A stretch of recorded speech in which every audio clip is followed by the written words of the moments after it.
రాయలసీమ ప్రాంతాల్లోని విద్యార్థులు పోటీతత్వాన్ని పెంపొందించేందుకు ఏబీఆర్ విద్యా సంస్థలు కృషి చేస్తున్నాయని సంస్థ డీజీఎం సుబ్రహ్మణ్యం అన్నారు. విద్యా సంస్థల chairman Ambarapu Venkateswarlu, CEO Vivekananda, chairperson వీరకుమార్ల సహకారంతో 10 బ్రాంచులలో పోటీ పరీక్షలు నిర్వహించినట్లు ఆయన తెలిపారు. ఏబీఆర్ గ్రూప్ ఆఫ్ స్కూల్స్ ఆధ్వర్యంలో పత్తికొండ శాఖలో గత డిసెంబర్ మాసంలో నిర్వహించిన శాట్ టెస్టులో ప్రతిభ కనబర్చిన విద్యార్థులకు ప్రోత్సాహక బహుమతులను అందించారు.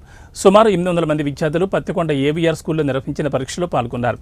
విద్యార్థుల్లో దాగి ఉన్న ప్రతిభను వెలికి తీసేందుకు 3 విభాగాల్లో అన్ని తరగతుల విద్యార్థులకు పరీక్షలు నిర్వహించారు. 100 మార్కులకు నిర్వహించిన పరీక్షల్లో ఉత్తమ ప్రతిభ కనబర్చిన విద్యార్థులకు బహుమతులను ప్రదానం చేశారు.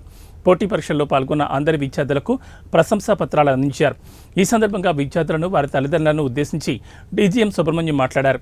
ప్రతి తల్లి తండ్రి తమ పిల్లలకు మంచి ఉద్యోగం రావాలని, ఆర్థికంగా ఎదగాలని కోరుకుంటారని ఆయన అన్నారు. అయితే విద్యార్థుల్లో పోటీతత్వాన్ని పెంపొందించి వారిలో దాగి ఉన్న ప్రతిభను బయటకు తెప్పించాల్సిన అవసరం ఉందని తెలిపారు. ఏబీఆర్ సంస్థ బాధ్యతాయుతంగా విద్యార్థుల్లో పోటీ పరీక్షలంటే ఉన్న భయాన్ని పోగొట్టేందుకు కృషి చేస్తుందని తెలిపారు. పత్తికొండ నియోజకవర్గ పరిధిలో విద్యార్థులు ఎంతో క్రమశిక్షణతో పరీక్షల్లో పాల్గొన్నారని, వారిని తల్లిదండ్రులు ప్రోత్సహించడం తనకు బాగా నచ్చిందని సుబ్రహ్మణ్యం కొనియాడారు.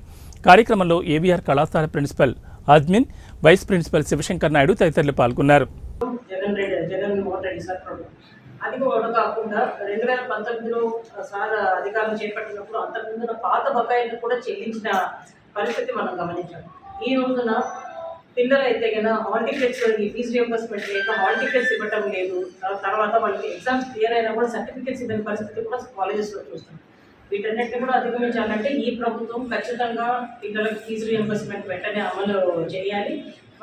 వసతి దీవెన కూడా ఏదైతే 11,100 కోట్లు బకాయిలు ఇవన్నీ కూడా కలిపి వెంటనే పిల్లలందరికీ కూడా చెల్లించి వాళ్ళ విద్య సజావుగా సాగే దిశగా ఖచ్చితంగా కార్యాచరణ చేపట్టాలన్నది మా అందరి అభిప్రాయం.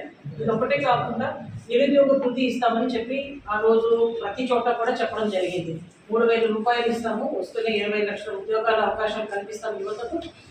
ఉద్యోగాలు ఇవ్వలేని ఉద్యోగాలు వచ్చేంత వరకు ప్రతి నెల 3,000 నిరుద్యోగులకు ఇస్తామని చెప్పారు. ఆ నిరుద్యోగ వృత్తి విషయంలో కూడా ఈరోజు బడ్జెట్లో ఎలాంటి అలొకేషన్స్ లేని విషయం మనం అందరం కూడా చూస్తున్నాం. ఖచ్చితంగా అది కూడా ఏదైతే ప్రామిస్ చేశారో వాళ్ళు నిరుద్యోగులకు ఇచ్చే దిశగా కూడా మేము ఈ యువత ఫోన్లో అది కూడా వన్ ఆఫ్ ద అజెండా మాకు. అదొకటే కాకుండా ఈరోజు గమనిస్తే వైద్యం గమనిస్తే గతంలో ఎన్నడూ లేనంత విధంగా ఈరోజు మన ఆంధ్ర రాష్ట్రంలో, ఎందుకంటే నేను కూడా బేసిక్గా